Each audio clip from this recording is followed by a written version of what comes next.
Welcome to Diablo Canyon, northwest of Santa Fe, New Mexico. I'm going to talk about this cool little volcanic province here.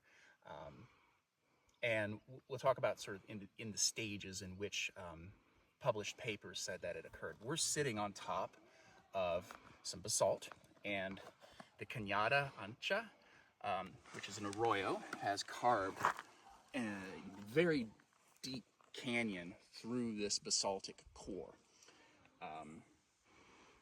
So in reading about this, it seems as though there's a whole volcanic province surrounding this area, and this is just one of several. And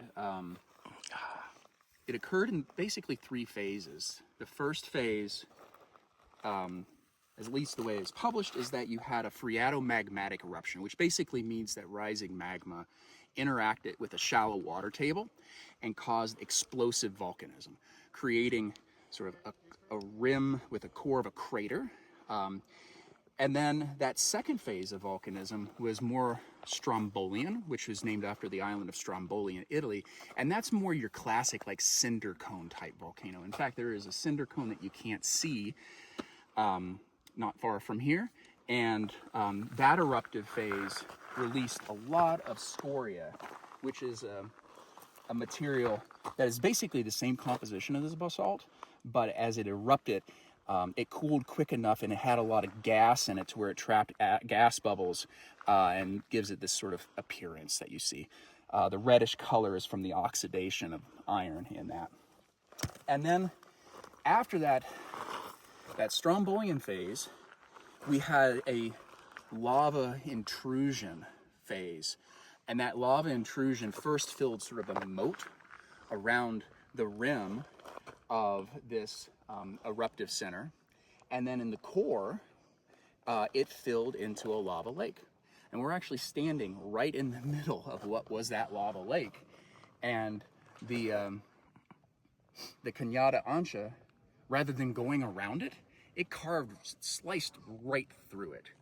And we know that the Cañada Ancha was here before the erosion and cutting down of the canyon, Diablo Canyon, because here on the top of this little meseta, we find rounded river cobbles, which are of the same type, same composition mineralogy as the river cobbles you can find about 300 feet below where we're at today.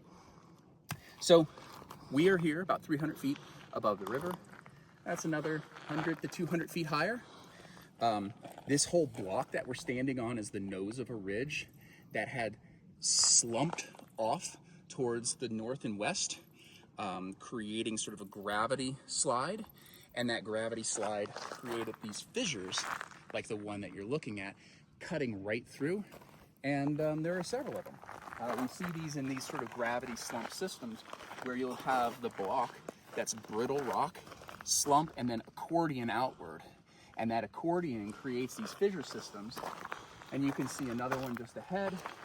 And then just beyond that, there's another one, which we won't walk over to in the moment, but that includes a drop down into a fissure cave that exits out the other side of this little meseta, which is really pretty cool.